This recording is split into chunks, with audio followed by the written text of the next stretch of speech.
My good Mr. Phillip, Yes, sir.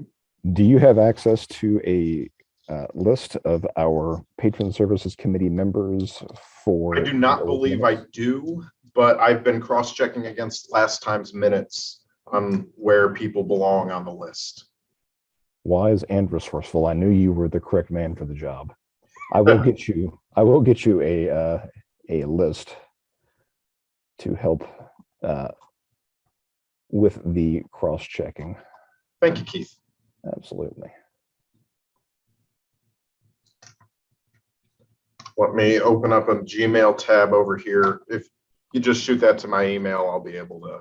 Okay, I've got it in chat here, but I will also be happy to send it to you through the mail. Nope, I got it in chat. This will work for me. Done in one. Outstanding. Thank you kindly. Thank you. You're saving lives out here. We're saving hours or minutes, as it were. Yo.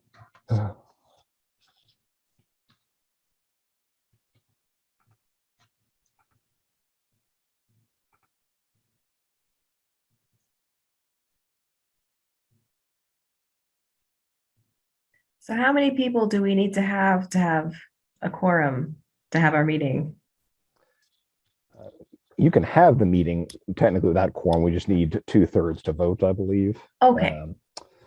I can check the bylaws to verify that, but I feel that that would match for the other committees. That's correct. Yep. Yeah. For transactions of business at meetings. Yeah. Okay.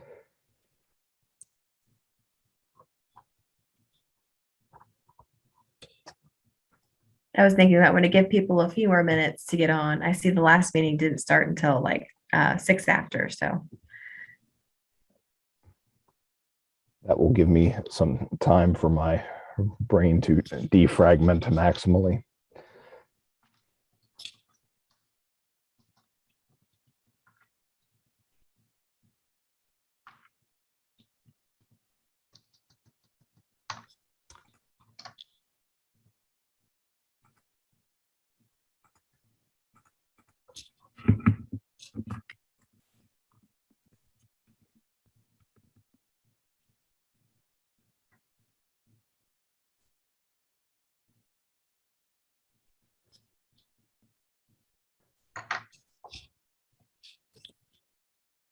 Also, good morning to Robert. And Robert, for my own well-being, could you please enlighten me as to how much of a V sound should I put on Neuenschwander?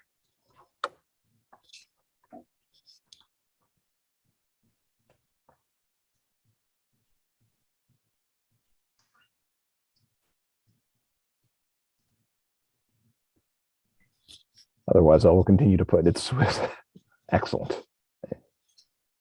Neuenschwander. Excellent. Okay. All right. I wanted to make sure I was not, I try not to butcher other people's names with someone with a somewhat unique last name of my own. I try and be respectful of other pronunciations. Yeah, I would have gone with annoy there myself, so I'm glad. Thank you, Robert.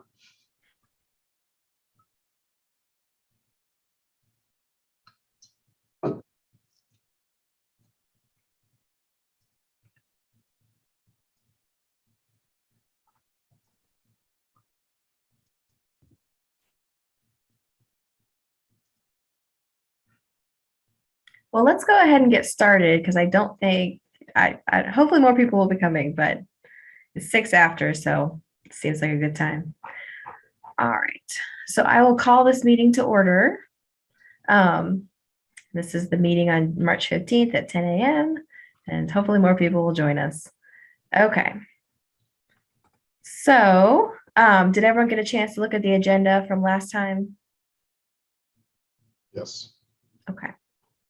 Can we get someone to motion the approval of the agenda? Well, not sorry, the agenda for this time, and then we'll do the minutes. Sorry. I move. That's Nick. I second. This is Courtney. All right, thank you. Motion seconded. All in favor, say aye. Or I raise your hand. Aye.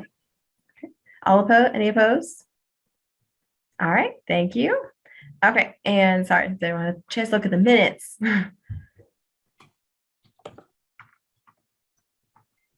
Okay, and then can we get a motion to approve the minutes from our last meeting on September 21st, 2021?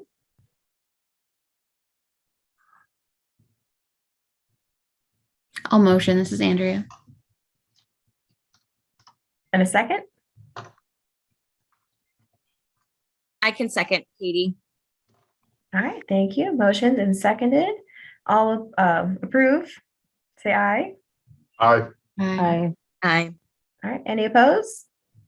All right, thank you. Okay, so now we're on to the Indiana State Library report. Boy. So, good morning, everyone. Well, morning, I guess. I make no value judgments as to the goodness or badness thereof. I hope you all have been having a productive winter moving into the spring here. It's been a bit of a whirlwind here in the admin office with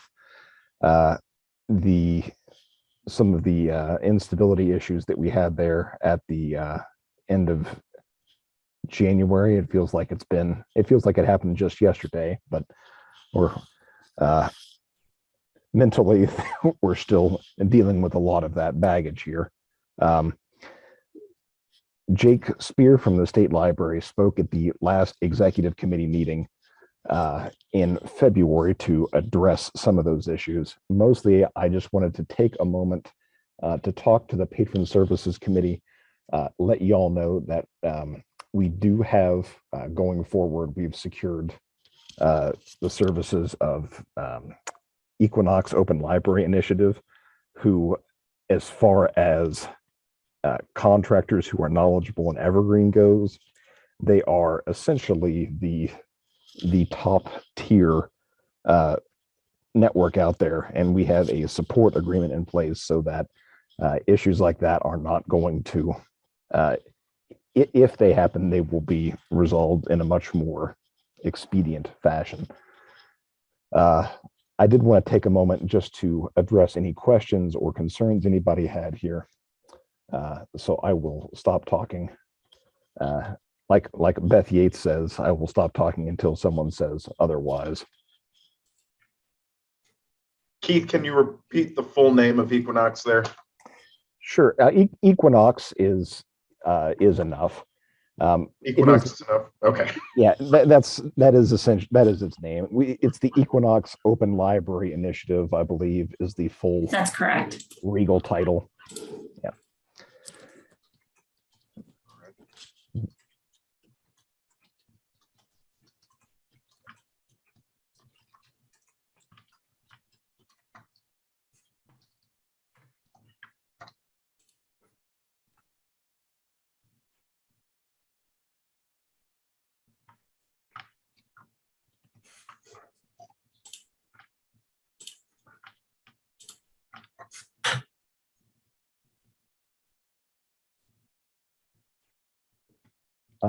Hearing no other discussion,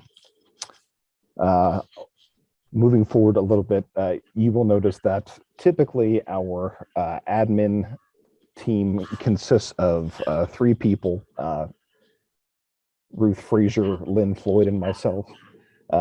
Lynn Floyd has decided to part ways with the state library, and she has moved on. So we wish her well and many good journeys in the future here.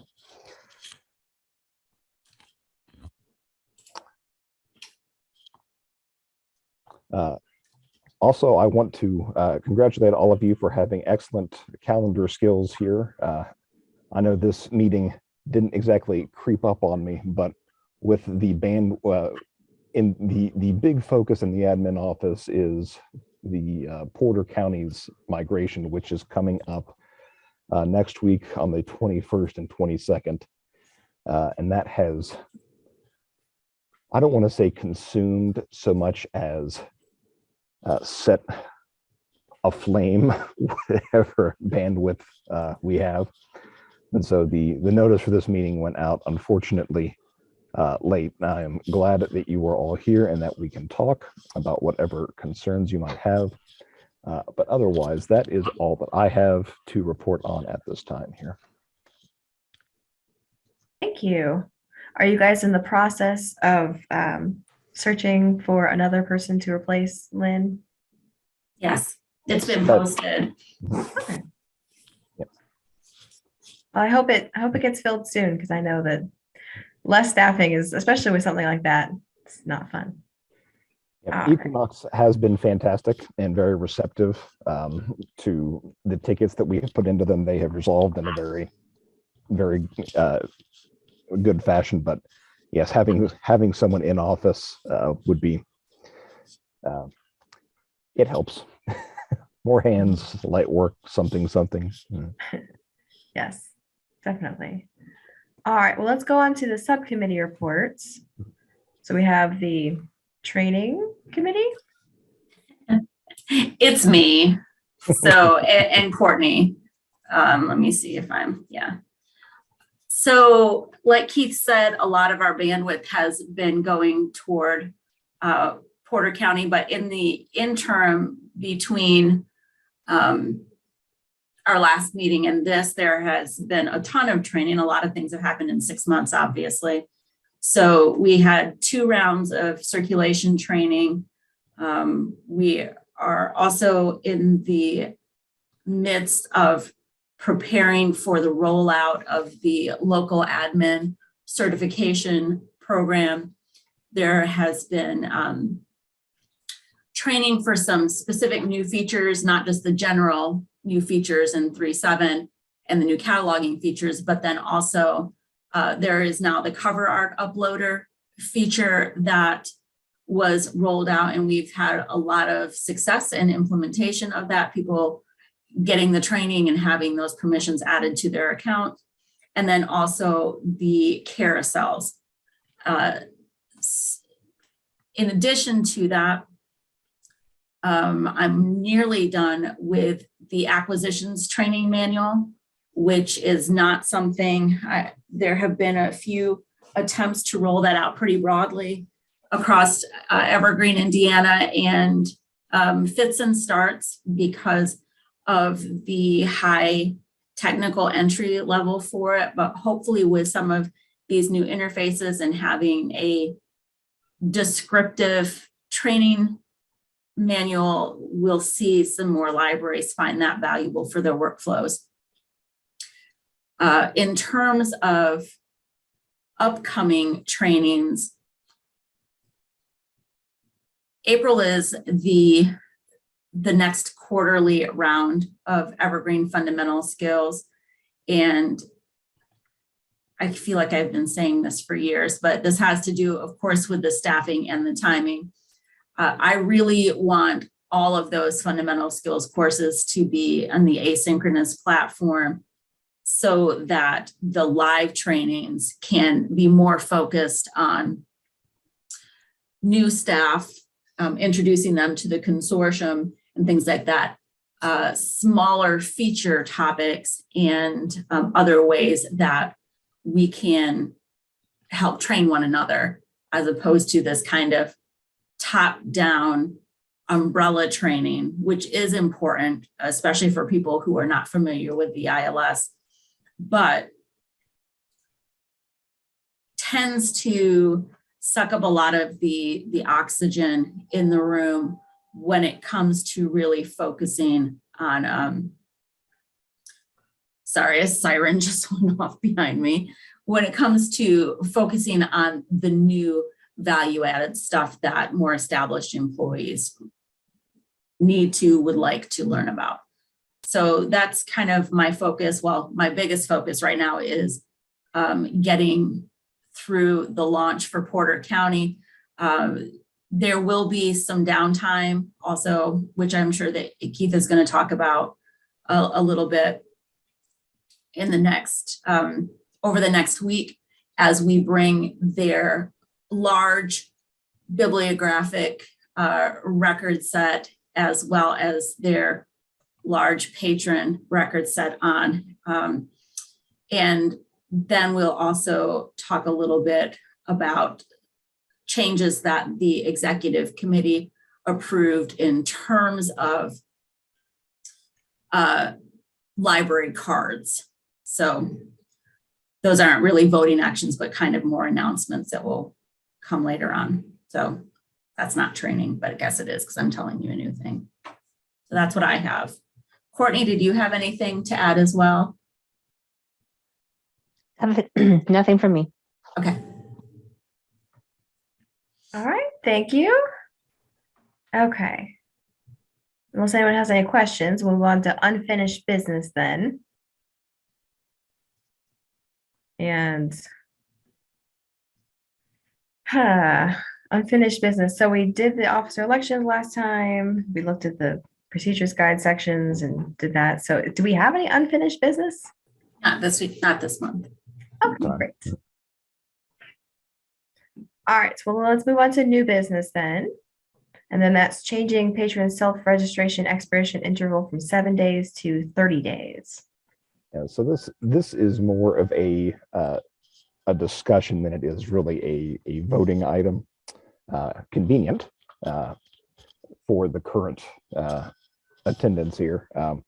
So something that has come up I would say in about the past 2 weeks, we've had 2 instances of libraries that have essentially requested that the patron self-registration interval be upped. By which I mean that currently patrons can go into the OPAC and there is I would say somewhat well hidden link that will allow them to sign up for it won't allow them to sign up for a library card. It will allow them to essentially fill out a patron registration form that will then populate in an interface for staff members to convert that information into an actual patron account. And this is the pending patrons interface that it's referring to. So if Yeah. any of you have ever used that before. That's correct. Currently, the consortium-wide default is that those patrons, those registrations, if they are not acted upon within 7 days, they will expire. And near as we can tell, there is no retrieving those. Once that expiration happens, they are essentially permanently anonymized, and there is no. They're not even anonymized. They're anonymized. purged Okay. completely. Okay. Yeah, because those records that are created by filling out the registration form, what it does is it creates the stub record that populates the expire from them not editing or expiring if that library's done, expiring if they are not converted to a full patron record. So what it does when they fill that out is it creates a stub record essentially that it is in the database, but if it's not converted to a full record, meaning that it has more information added to it, then it is purged completely from there. And that happens on a daily basis. So it's rolling everything that was inserted or that was filled out for that 7 days ago. It expires, essentially. Expires meaning that it is purged. So, and we did a fair amount of forensics into it, and it is literally just obliterated if it is not converted. Mhm. So, and this is a library setting. Yes. Yes, this is a setting that each library can update individually if they choose. The discussion that we wanted to see, first off, wanted to see if any of y'all are using it and your experiences with it. And second, wanted to I think we kind of wanted to figure out and to try and backtrace what the origin of that 7-day window is, why it wasn't longer to begin with. Oh, I know what it is. And I assume it's for patron privacy, but No, well, no, or is it's it not. just It has keeping to them from do being- with that being the guidelines that were actually set up within that. If you go to the patron, let me actually go there. Registration thing. Let's go here. And you fill through that and you get a statement about what they need to do to bring in their ID and their, I'll go and clean this out later.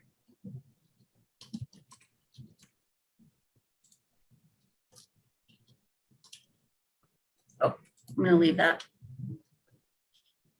I see where this is going. Yeah, So it's the setting changed to fit the web page, not the web page That's changed to fit the correct. setting. Okay. that's exactly right.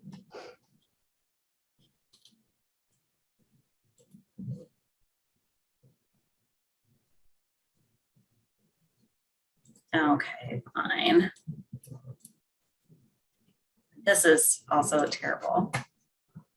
But that's another thing altogether. Yep. So where it says, please visit the library within 7 days. And so as not to cause confusion for library staff, that setting is defaulted to 7 days to just clear them out so that if they're not in there, then they have to either resubmit or whatever if they come in after that. But the way that, I don't think we've ever, well, and the thing is too, your patrons may not know it is available and your staff may not be checking it. You're definitely listed in there though, Robert. Remind me your library again. Warren. I'd have to look. Warren Public Library. Oh, Warren, that's right.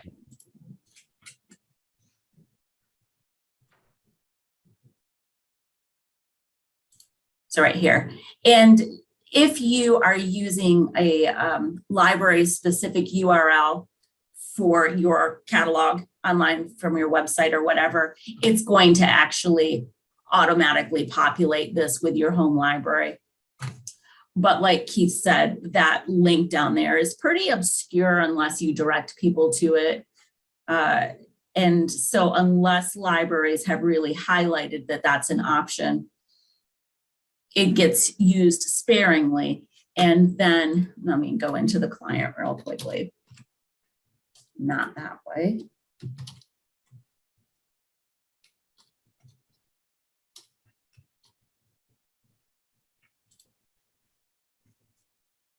So then under pending patrons, then that would, and you can see there's actually where I put that in there. So then what would need to happen is you would need to load the patron to finish their registration, or in this case, I'm going to delete it because that's not a thing. But the reason that this has come up is that there are libraries using this mechanism to, they're in partnership with their schools and they're starting those registration processes using that interface for time's sake and then going back in and establishing the permanent accounts. But because there is such a volume to it, they're expiring quicker than they can get to them, not because of any other reason other than that timing issue. Katie says Fortville uses it. The link is posted on our website. We get several requests a week, which is fantastic. Excellent. Yeah. I know at the Hussey Smith Memorial Public Library, we need to check it because every once in a while someone stumbles upon the link and, and that I didn't realize that we could change it ourselves. And Well, we haven't really, Oh. we didn't realize it either. So it was actually part of this whole forensic investigation to see what we could do for these libraries. And it turns out that that's a default setting for 7 days for the consortium.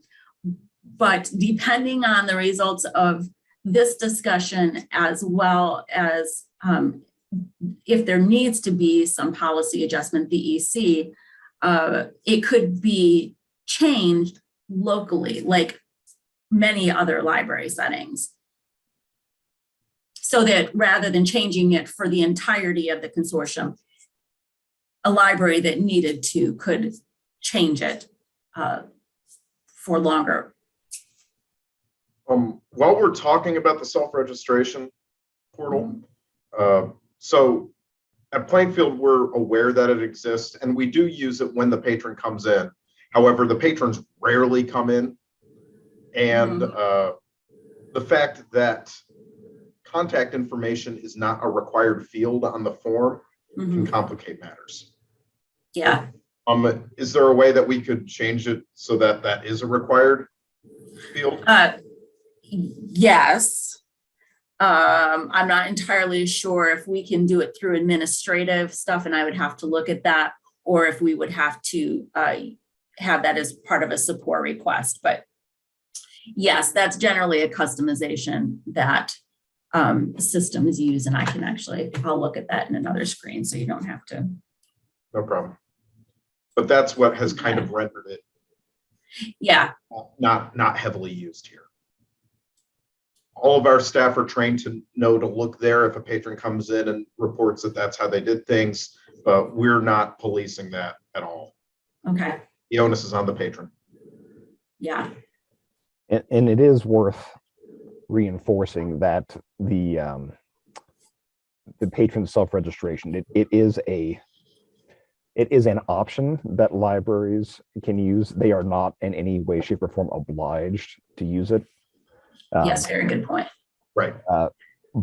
It is, but it part of the, I don't want to say frustration, sort of the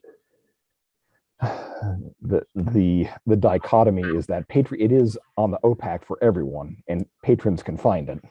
And so whether or not your library participates in it, there's no way that a patron has no way to know whether any staff members are checking it. There is no mechanism by which libraries are alerted that a new request has come in to act on it.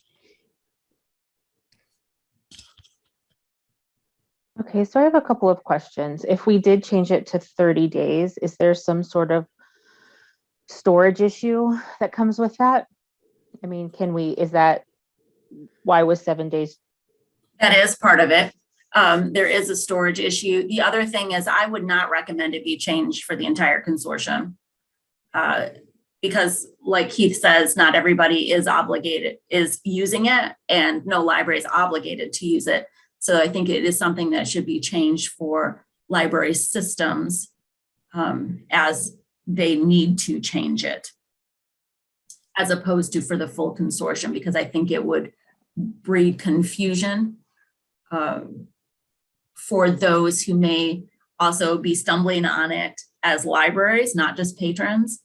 And not that, I mean, it is fairly well publicized, but also you may or may not have come across the fact that not everybody reads everything or listens all the time. So people do stumble across it periodically. And if the website says 7 days and they're seeing forms filled out 3 weeks ago, it looks like something is misconfigured or broken or something. But if a library purposefully changes it, then they know that they've purposefully changed it. So I guess that kind of goes into my second question, and maybe it's obsolete now, but if we made it 7 days because that's what the website said, can you change what the website says? that would be something that would need to go to the executive committee. Gotcha.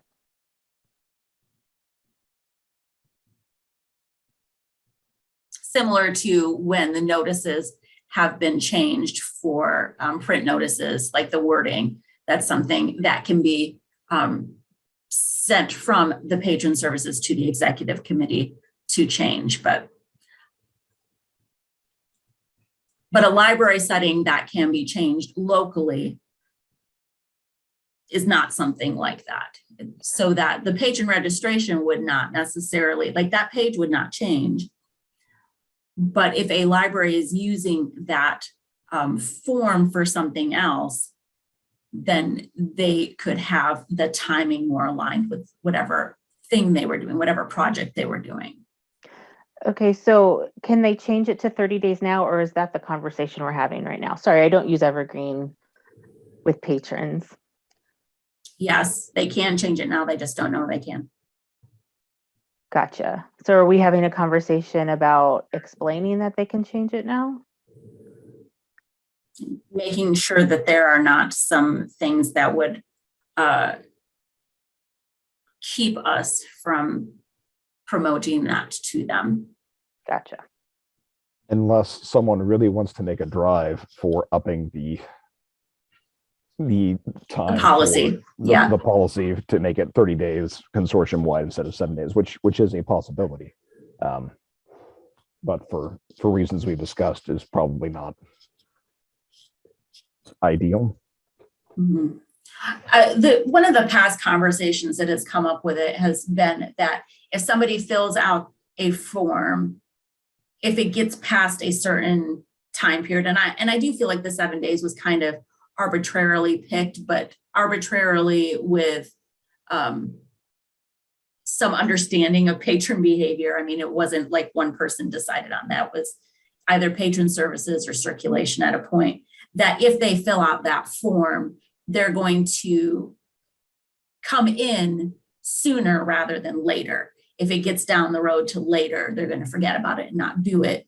And if that's the case, then why are we storing that stub record in our database waiting for somebody that's not going to come in?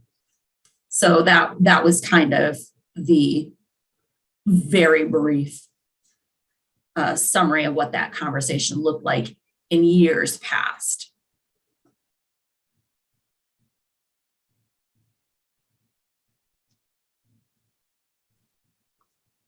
And I am not seeing that I or our admin team can adjust that required field in the self-registration page through the interface. I think it's something that has to be done through developer tools for that website, essentially. Yeah, that seems accurate. Mm-hmm. An easy fix, but not something that I or Keith has access to, so we'll have to ask. Thank you.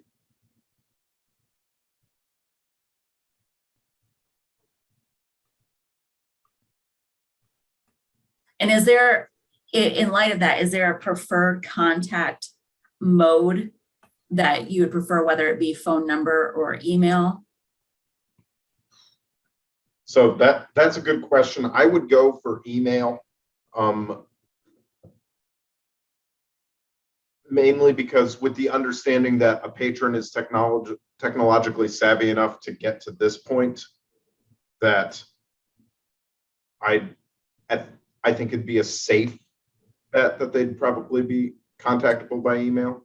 So the only thing about that, and I do remember this conversation as well, is that so for some of these projects, and I think that this is why they are not required fields, is that somebody may be filling it out on their behalf, right, and they may not actually have those contact information or that contact information. So I think that was the reasoning for not having that, which is legitimate. I understand that, but that exception makes, on my end, the entire function sure not really useful. Sure. I don't know that we can have, and I don't think that we can have those patron registration forms individualized for libraries. Right. Right. Yeah, unfortunately not. Would that we could. No, we Well, I'd built say our that- own jot form for digital cards. Yep, gotcha. Yeah, I was going to say there's nothing that's preventing libraries from coming up with their own self-registration solution. They would just be responsible for making sure that that data is kept safe. Mhm.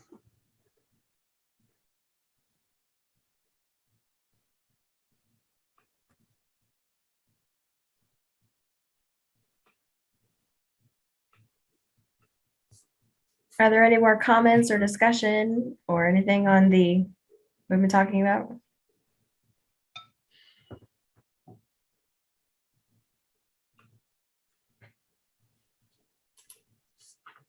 All right, well, that was the last thing on our agenda, so we're a little early. Is there anything else we need to talk about before close?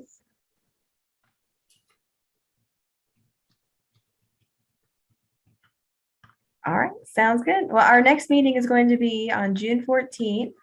Actually, it's supposed to be, 2022. Sorry, I didn't catch that. Yes, sorry. At 10 a.m. And we don't know if we're going to be meeting in person or via Zoom. I would, and I mean, so if it were up to me, I would do pretty much all meetings via Zoom just to increase the ability for folks to participate, especially for the subcommittees, especially. I think that the range of available participants who are going to be wanting to serve on the committee would be substantially higher if they knew that they didn't have to drive 2 hours or an hour and a half to Indianapolis or somewhere thereabouts for the meeting. But I pretty much just want to do all Zoom meetings anyway. So I think that they are going to be in person. I think I need to get guidance from the state librarian to see if we actually can continue to do virtual meetings. We may be obliged to move to in-person meetings again here. I don't have any insight into that. Do you, Ruth, by chance? I think that it's actually only the Evergreen or the executive committee that has a requirement for in-person meetings. Gotcha.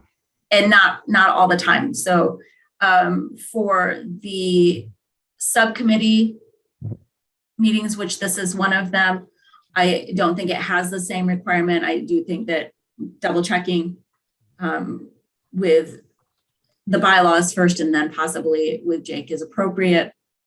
But I also agree that especially for these type of committee meetings where we have a lot of individuals who have other obligations often in their library on a daily basis, that traveling is definitely an issue and for all intents and purposes, pretty unnecessary with the technology that we have. So I would like to see when we get back to having some face-to-face things, if there is at least an opportunity to meet up at conferences or things like that, maybe on an annual basis. But for the regular meetings, I don't believe that there is a requirement to have them face-to-face or in the physical presence of someone.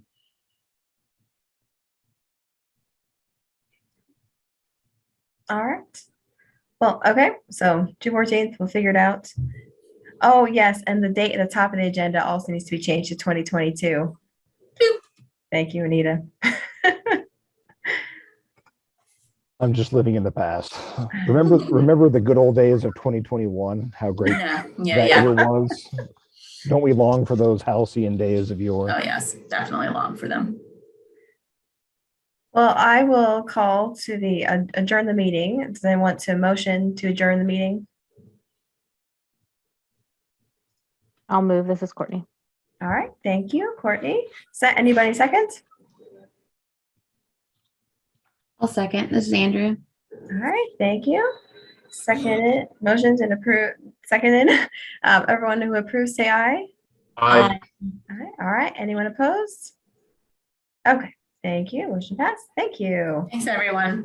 Thank you, everyone. Take care. Thank you. Right.